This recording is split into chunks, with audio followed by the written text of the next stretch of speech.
Hello and welcome back to Planet 40k. Moving on with another one of our Space Marine Forge World units. We're going to be doing the review and we're also going to be giving it a Planet 40k star rating at the end of the video. Now we usually do a shout out of the day at the end of the video, but this one seems quite fitting to put it at the beginning of the video. So this one's going to Damned Legion. They basically said please review the Damocles Command Rhino for the Death Watch, as it's the only vehicle HQ that the Death Watch can field, so keep up the great work. So let's get on with the review today. So we're of course looking at the Damocles Command Rhino. This model is actually one of the HQ options and it's going to be costing you 5 power level or 90 points. As for the stats, it's got a 12-inch movement, weapon skill 6+, ballistic skill 3+, strength 6, toughness 7, wounds 10, attacks 3, leadership 8 and a 3+ save. So as it has 10 wounds or more, it will have a degrading stat line. The movement, the ballistic skill and the attacks will be affected.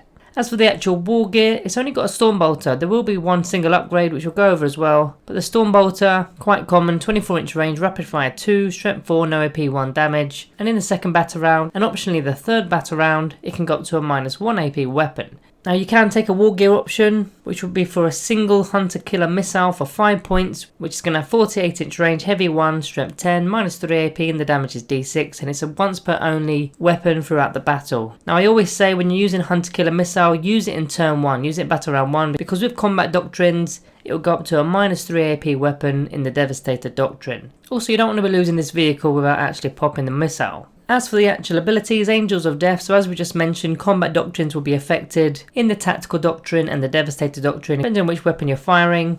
Bolter Discipline has no real effect because it's a vehicle. Shock Assault, you're not really going to do much in melee, but you will get an extra attack on the charger if you were charged, or if you do manage to find a way to heroically intervene with it. Then it's got a unique ability called Command Uplink, which is an aura. So while friendly units are within 6 inches of the model, the unit is always considered to be within range of the following aura abilities. So any friendly model on the battlefield that's got the Rights of Battle ability or the Tactical Precision ability, so effectively this Rhino will be passing that ability on for units within 6 inches of it. Usually it's the captains that have the Rights of Battle and the lieutenants have the Tactical Precision, so you're re-rolling ones to hit or re-rolling ones to wound, depending on which one you've got there. Now you could actually have both of them on the battlefield, which will therefore mean that both the abilities will come into effect for units within 6 inches. The second ability is Command Authority, so at the start of the command phase, if this model is on the battlefield, you roll a d6, and on a 5+, you gain a command point. So a very easy way of farming command points with a 1 in 3 chance of actually getting one back there. It's then got Tactical Resource, so if the army is battle forged, then each detachment in your army can only include one Damocles Command Rhino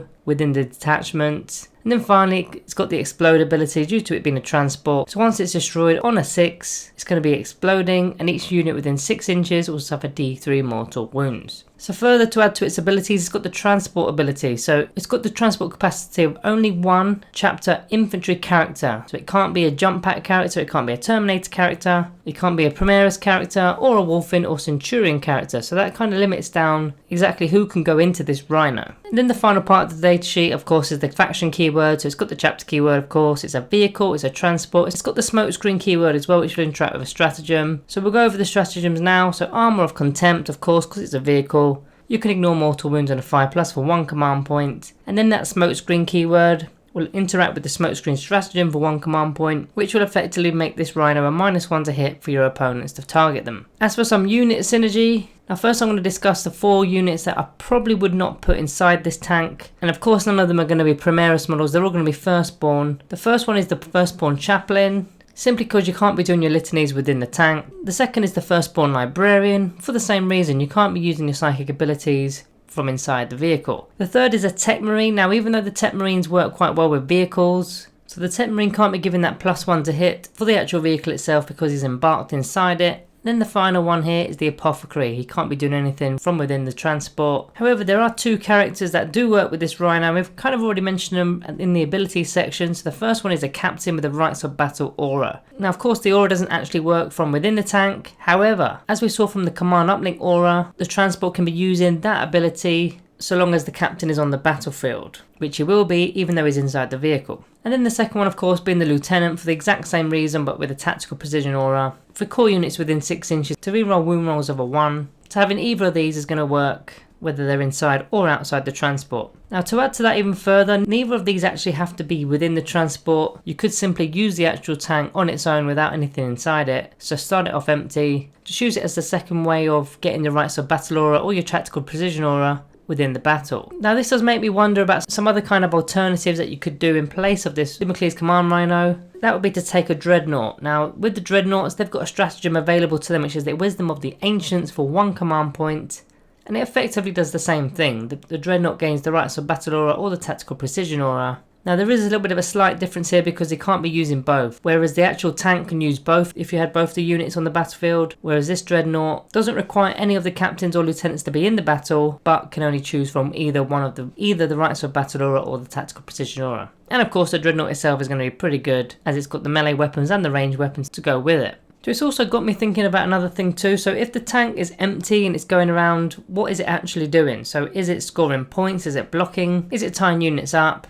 So it just made me think you can just get an Assault Intercessor squad for 95 points and they're going to have the objective secured ability and the same amount of wounds, although the toughness of course will only be toughness 4, but there will be 10 wounds within the min unit, which matches the same amount of wounds as the Damocles Command Rhino has. So let's get on with the summary then. Starting with the good, it's obviously got fast movement, it's going to have that 12-inch movement, it's pretty durable with toughness 7 and 10 wounds. It's got the smokescreen stratagem as an option if you need it, it has a -1 to hit for them. The command uplink ability is obviously quite unique. It's another way of getting those 2 abilities in a different location on the battlefield. And something I didn't even mention earlier is you could have a Primaris captain on the battlefield, so obviously not within the tank, but on the battlefield, and that Primaris captain's Rights of Battle aura will still be working with the Rhino. Then finally it can farm command points with its command authority ability. Now as for some of the bad, if the character is of course embarked within this tank, it's not going to be using any of its abilities or any of its psychic powers or litanies. It kind of feels like the character is a bit redundant being inside this tank. Then it can only transport a single firstborn character, so one model isn't going to really help anything, and the fact that it has to be a firstborn character, so no Primaris, no jump packs, no Centurions, no Terminators, just the bog standard guys from the old editions there, which are clearly inferior to the newer stuff. Then the question is this an expensive method of gaining buffs? We've already mentioned one alternative with taking a single Dreadnought, but you could also just take a Terminator Captain, for example. If you wanted to put the buffs into another location, a Terminator Captain would do it, a Jump Pack Captain would do it. Do you need to actually field a tank just to do this? I'm not really sure you do. The second question I've got here, are you actually using it as a transport? Because I personally wouldn't be using it as a transport. Again, you can be sticking Terminator armor for the deep strike ability, or you can stick the jump packs on those characters if you want to gain the speed. And then my third question is, if not, then is it scoring points? And then in brackets I put intercessors, because this thing is easily outclassed by other units within the codex in terms of the scoring points. So the only advantage of maybe putting a character within the tank is possibly for weapons that ignore the lookout sir, but other than that I can't really see much of an advantage there. So that's the breakdown of the unit. Let's get on with the Planet 40k rating for the Damocles Command Rhino. So I'm not that impressed. I don't know if I should be or not. I don't think I should be. It just seems like there's other alternatives that would do the role better and for the points as well. Again, you can take a Dreadnought, you can take intercessors, or you can just get another character to do exactly what this thing's going to be doing. So for that reason alone, I'm going to go with the Planet 40k rating of 1.5 stars. If you use this tank any differently, please let me know in the comments below. Not something that you see often in your gaming clubs or in your tournament play. So I'd love to hear how you're using this Rhino. Also, if you are new, drop a sub below. Remember to smash the like button, massively helps the channel. Thank you all for watching, and I'll see you next time.